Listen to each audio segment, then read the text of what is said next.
आपण दररोज वाचतो पुस्तकं, नोट्स, पेपर, अगदी मेसेजेस सुद्धा। पण तुम्ही कधी विचार केलाय का की माझं वाचन इतकं हळू का आहे? नमस्कार, मी Swapnil Chintamani, director Chintamani coaching institute Pusad. आम्ही वर्ग 5वी ते 12वी ज्यामध्ये नीट, JEE व CET अशा सर्व विषयांचे क्लासेस चालवतो। अनेक पालकांशी जेव्हा चर्चा होते तेव्हा ते त्यांच्या पाल्यांच्या वाचनाच्या गतीवर फार चिंताग्रस्त असतात आणि त्याच विषयावर आजचा हा व्हिडिओ आम्ही आपल्या समोर सादर करीत आहोत। आपण जाणून घेणार आहोत वाचनाची गती कशी वाढवावी। सर्वात पहिल्यांदा भाग 1, समस्या ओळखा। नेमकी समस्या काय आहे याचं पहिल्यांदा आयडेंटिफिकेशन करा।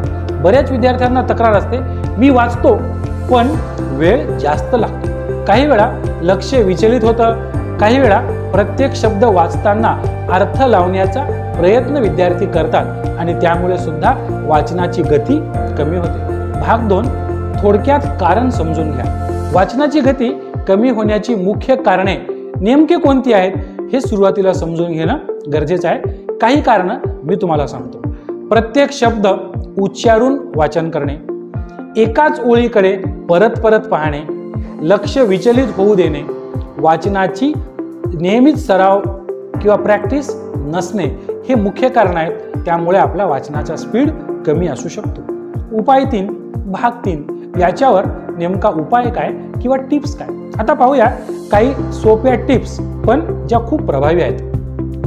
डोळ्यांनी वाचा, ओठांनी नाही। ओठ उच्चारू नका, फक्त डोळ्यांनी वाचन करा। शब्द उच्चारण्याची सवय टाळा, फक्त डोळ्यांनी शब्द पकडण्याचा सराव करा। ओळीचा मागोवा घ्या।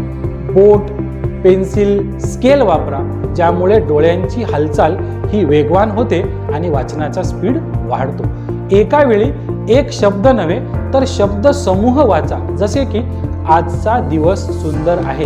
हे प्रत्येक शब्द वेगळा न वाचता संपूर्ण गट त्याच्यामध्ये एकाच वेळी वाचा। वेळ ठरवून घ्या, दररोज 10 मिनिटं वाचन करा आणि वेळ मोजा। प्रत्येक आठवड्यानंतर तुम्ही स्वतःमध्ये फरक पाहाल आणि तुम्हाला लक्षात येईल की स्पीड वाढतोय। अर्थ समजून घ्या, पाठ करत बसू नका। जेव्हा आपण अर्थ समजतो तेव्हा वाचन हे वेगाने होते आणि लक्षपूर्वक होते।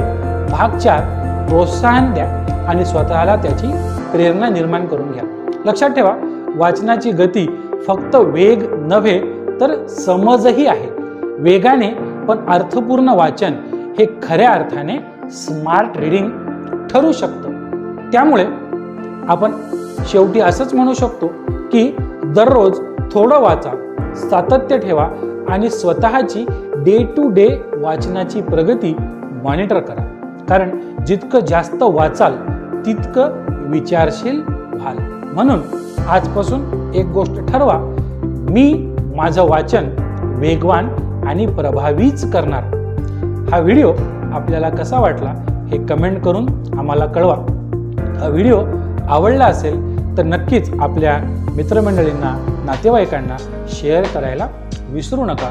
या चॅनलवर जर नवीन असाल तर चॅनलला सबस्क्राईब करा, बेल आयकॉन प्रेस करा, जेणेकरून यापुढचे व्हिडिओ आपल्याला लगेच उपलब्ध होतील। चला तर मग पुन्हा भेटूया एका नवीन विषयासह नवीन व्हिडिओमध्ये। दररोज 10 मिनिट वाचा आणि आपल्या ज्ञानाच्या प्रकाशाचा वेग वाढवा।